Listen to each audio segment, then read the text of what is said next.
Hello everyone, welcome to our channel ISC Steno. We are starting the passage at speed of 80 words per minute. Start.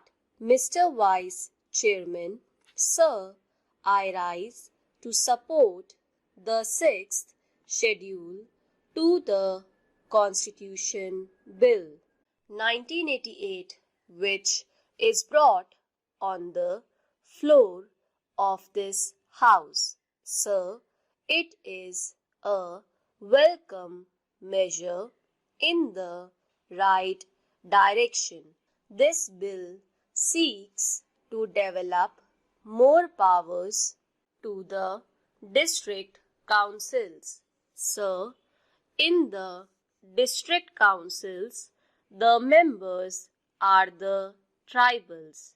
Sir, the founding fathers of the Constitution of India, through their wisdom and political foresight, recognized the very delicate sentiments, culture, and traditions of the tribals. They foresaw that unless certain protections are given to the tribals in the management of their affairs, they will be submerged in the process of normalization along with the most or more advanced people of the plains. This aspect was recognized not only by the founding fathers of the Constitution but by the alien rural as well.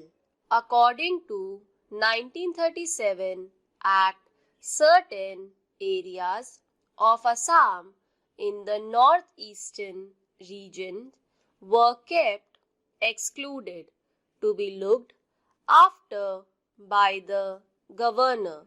This was also a recognition to the very peculiar feature prevailing in the tribal area.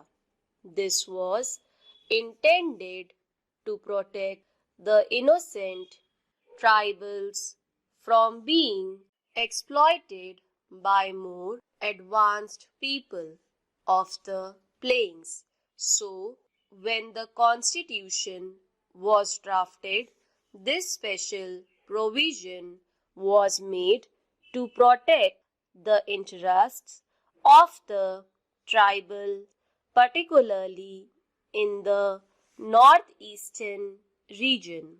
Sir, even before the drafting of the Constitution of India, the tribal in the northeastern region agitated and they showed their resentment that when the British leave the country, they should be kept in such a way that their culture and their tradition are safeguarded. When the subcommittee of the Constituent Assembly, in which Brother Basu was also a member, when they visited Kohima, they were told that the Nagas want a separate home. In other words, they do not want to lose their identities. They want to preserve their culture. They want to preserve their traditions. Similar is the case of Mizoram, Meghalaya, and other tribal areas. In this amendment, there are some features for which this House should not have an iota of doubts. If you just look at the face of the bill, A question would arise that when the entire state is predominantly tribal, why should we have tribal councils? That even among the tribals, there are some minorities within tribals who have to be cared. When we devolve powers in the district councils or at the grassroots levels, it clearly shows the intention of the government to extend the democratic process even at the grassroots level so that this would give more opportunities to the people for deeper involvement in the scheme of things in the whole country. If we all the time look at the tribals as backward, and if we do not give opportunity to them to develop, how can they be trained in the art of governance? How can they be trained in running the affairs of their own state? I feel that devolution of more powers to the local self-government, especially in the tribal areas, is a very welcome feature and is in the right direction.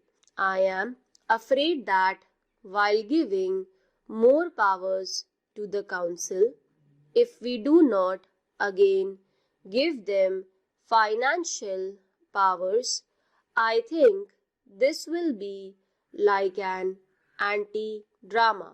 Without financial powers, how can they manage?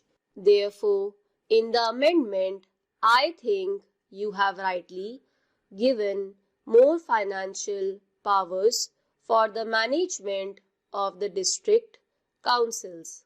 Now, a suspicion has arisen. If we do not allow the legislators to attend the district council, does it mean a distrust? I don't think so. Even if the governor has to use his discretion, he has to consult the council of ministers. Therefore, the question of misuse of discretionary power by the governor, I think, would not arise.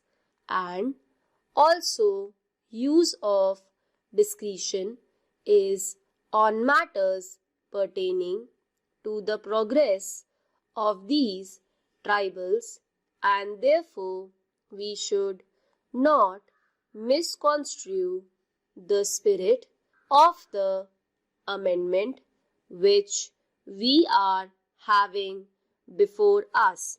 In Tripura, the tribals are the real inhabitants, but because of historical reasons, because of political reasons, they are completely submerged by outside people, and therefore, specially for Tripura, a special provision to safeguard the interest of the tribals in matters of appointments, in matters of law, in matters of land, in matters of their traditions and customs shall have to be worked out.